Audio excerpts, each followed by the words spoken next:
inyo ang isang kwento. Tungkol saan naman ang kwento? Kwento ito tungkol pag-iibigan, Violante at Laura. Panginoon, bakit ako nakakaganto? Habang naglalakad si Aladdin sa sariwa at tahimik na gubat, bigla siyang nakarinig ng tulong. Ano yun? Anong tinig naririnig ko? Para sa tao na hihingi ng tulong.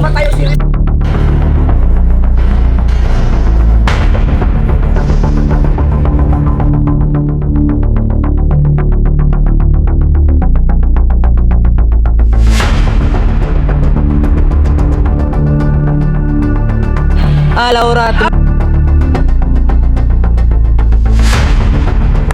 Di mo ba napapansin na tayo ay magkalaban? Ano nga, patay na ako kung hindi ka dumating.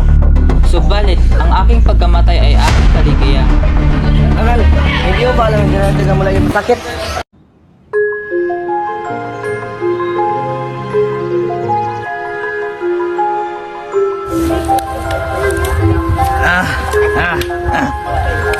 Salamat sa iyong tulong, kaibigan. Ano ba yung problema? Maaari ko ba malaman? Sige, sisimulan ko ang aking Ako ay nakatira sa Albania kung saan nakitira ang aking ama na si Duque Preseo. Prinsesa Floresca ang aking ina na nakatira sa Crotona. At pinangalanan nilang ako Grande. Nung sanggol pa lamang siya, ay muntikan na siyang dagitin ng puwitre.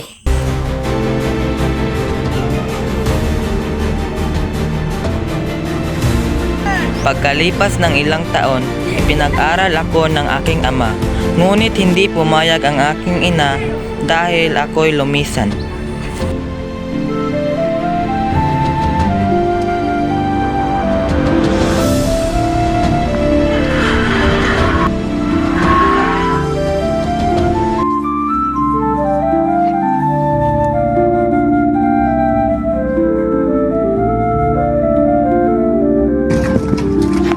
Bakit kailangan pa niyang umalis?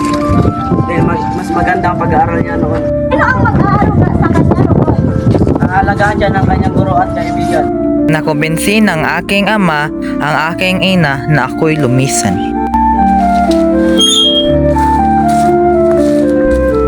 Durante, maligayang pagdating. Ako nga pala si Antinor. Ako nga pala ang magiging guro mo dito sa Antinas.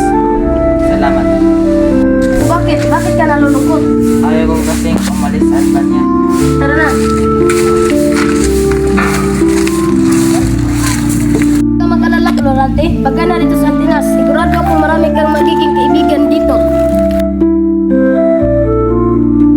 Pati kita, Florante. May talento ka sa filosofiya, matematika, at astrolohika. Salamat po. Karoon ng pagsasalula ng trahedya ng pagsapagitan ng dalawang apo. Florante ang nauna at si Adolfo.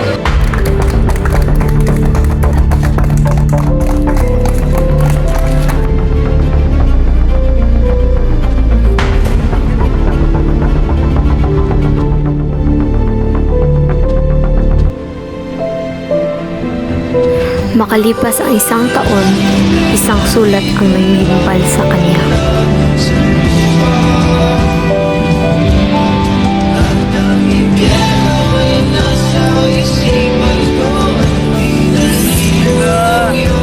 Hindi ko kaya wala ka. Ina. Florante, pag kailangan mong tulong, nandito lang kami. Leandro, sumama ka na kay Florante sa Albania. At maestro, paalam na po.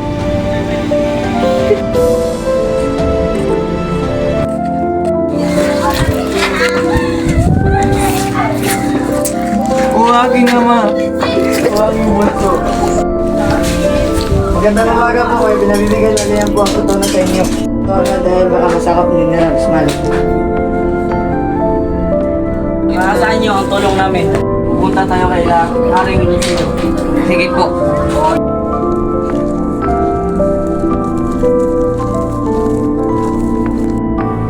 Hapon, Haring Linseo. Ako si Florante. Binata sa aking panaginip. Maghahari dito sa krutungan. Tungan mo kami ng iyong mga minuno. Lenseo, maaari ko bang malaman ang binibining iyon? Siya si Laura, ang aking anak. Sige, Florante, dyan ka muna. Magandang araw, Prinsesa. Kanina pa kita nakapansin. Magandang hapon sa iyo. Salamat sa inyong pagtulong. Ganyan din sa iyo. Ngunit, ilang araw na lang din at ikay aalis. Pumasok na tayo dahil umaulan na. Naggabi, Florante, maghanda ka na. Salamat sa iyong paalala.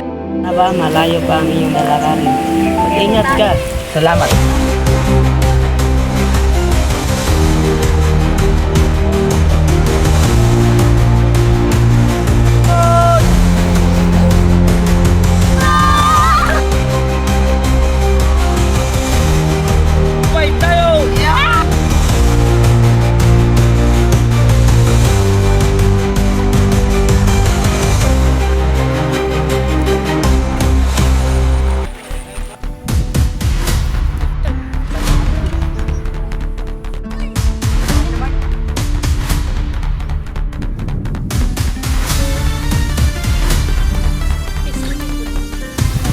Laura, tumayo ka!